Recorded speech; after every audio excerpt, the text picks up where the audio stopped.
Hello and welcome back to animated banners in CSS. In our last video, we took care of the initial winter sale animation where that text animates on. Now we're going to create the longer looping animation that's going to come after it, where it animates off, waits, animates back on, etc. So we'll jump back into our file.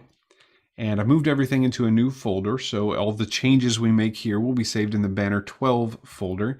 And before we look here, let's take a look again at our chart. So hopefully we're getting used to how to use this chart, how to enter in our CSS according to the information we've entered into this chart.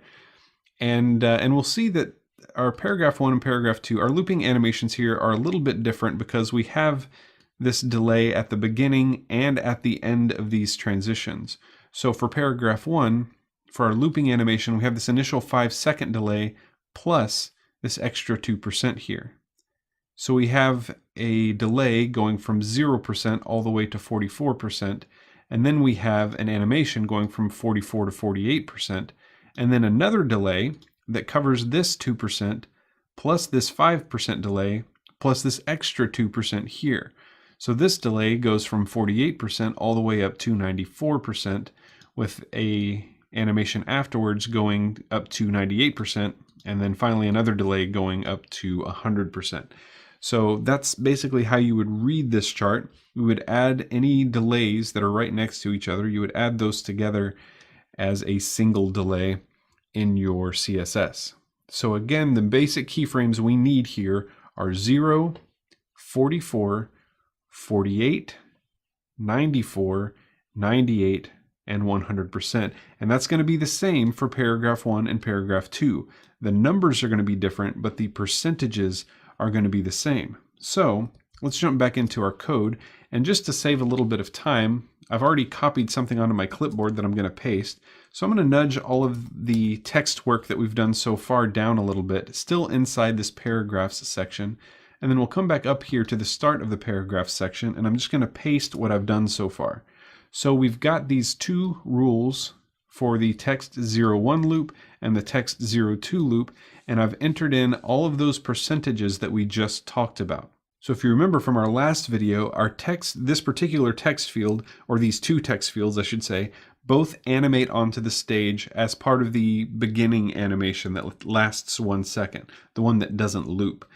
And we can see over here that the text 1 animation ends at a value of 550 pixels. So that's where that initial delay is going to start, where it's sitting on the screen for 5 seconds. It's going to be at 550 pixels.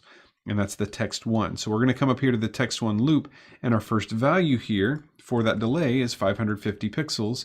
And then at the end of that delay at 44%, it's still going to be at 550 pixels. Now the great thing about these animations is that they're going to animate back off in the opposite direction that they came in. So they're basically going to return to their starting positions.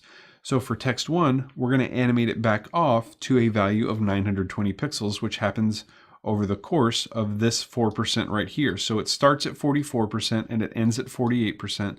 At 48%, it will have animated back off to 920 pixels. So then that 920 pixels stays there until 94%, so we need to enter that in there as well. And then from 94 to 98, if we look at our chart again, 94 to 98, it's going to animate back on.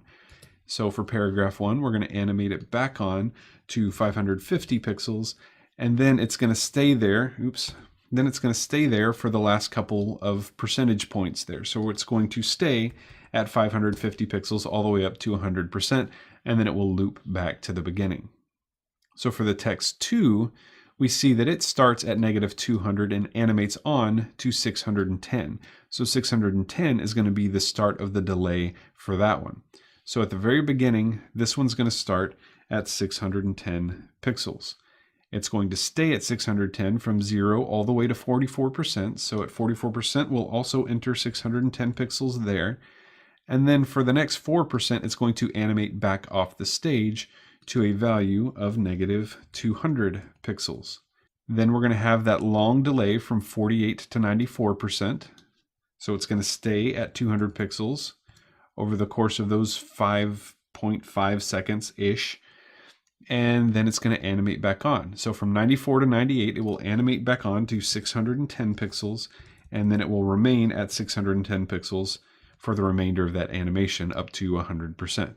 So now that we've got those two loops filled out, let's jump back to our banner.css file and add those animations to our text1 and text2 classes. So remember, these have the initial animation where it's animating on, and then we're going to create or link to that second animation afterwards. So after forwards for the text1 class, we'll type comma space, and then our next animation is called text01-loop.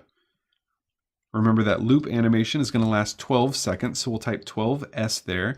We're going to use the ease class, and we need a 1 second delay before that looping animation starts.